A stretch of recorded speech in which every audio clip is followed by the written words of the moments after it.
السلام علیکم دوستو، آج ہم آپ کو بتائیں گے حضرت موسیٰ علیہ السلام پر وحی۔ حضرت ذو-النون مصری رحمۃ اللہ علیہ سے روایت ہے، فرمایا اللہ تعالیٰ نے حضرت موسیٰ علیہ السلام کی طرف وحی کی کہ اے موسیٰ، اس پرندے کی مانند زندگی بسر کرو جو تنہا رہتا ہے، درخت پر سے اپنی روزی کھاتا ہے اور خالص پانی یا نہر کا پانی پیتا ہے، اور جب رات ہو جاتی ہے تو کسی غار میں پناہ گزین ہوتا ہے، کیونکہ اسے مجھ سے انس اور میرے نافرمانیوں سے نفرت ہے۔ اے موسیٰ، میں نے اپنے اوپر قسم کھائی ہے کہ کسی مدعی عمل کا عمل پورا نہ ہونے دوں گا، اور جو غیب سے امید رکھتا ہے اس کی امید منقطع کر دوں گا، اور جو میری سوا پر تکیہ کرے گا اس کی پیٹھ توڑ دوں گا، جو میرے غیر سے انس کرتا ہے اس کی وحشت میں ڈال دوں گا، جو کہ اس سے محبت کرے اس سے اعراض کروں گا۔ اے موسیٰ، میری بعض بندے ہیں، اگر وہ مجھ سے سرگوشی کرتے ہیں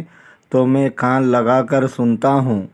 اگر پکارتے ہیں تو ان کی طرف متوجہ ہوتا ہوں، اگر میری طرف آتے ہیں تو میں ان کو اپنے قریب کرتا ہوں، اور تقریب ڈھونڈتے ہیں تو مواصلات عطا کرتا ہوں اور ان کی کفایت کرتا ہوں، اگر وہ مجھے سرپرست بناتے ہیں تو ان کی سرپرستی قبول کرتا ہوں، اگر خالص محبت کرتے ہیں تو میں بھی ویسے ہی محبت کرتا ہوں، عمل کرتے ہیں تو جزا دیتا ہوں، میں ہی ان کے امور کا معتبر ہوں اور ان کے قلوب کا نگہبان ہوں اور ان کے احوال کا متولی ہوں۔ میں نے ان کے دلوں کی تسکین صرف اپنے ذکر ہی سے کی ہے، اسی سے ان کی بیماری کی شفا ہے اور ان کے دلوں میں روشنی ہے، میری سوا کسی سے انس نہیں پکڑتے اور میرے پاس ہی اپنے دل کی منزل نبھاتے ہیں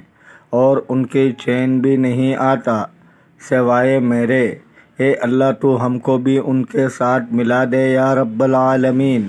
دوستو، اگر آپ کو ویڈیو اچھی لگی ہے تو لائک کرے، شیئر کرے، چینل کو سبسکرائب کرے، اپنے بہت سارے خیال رکھیے گا۔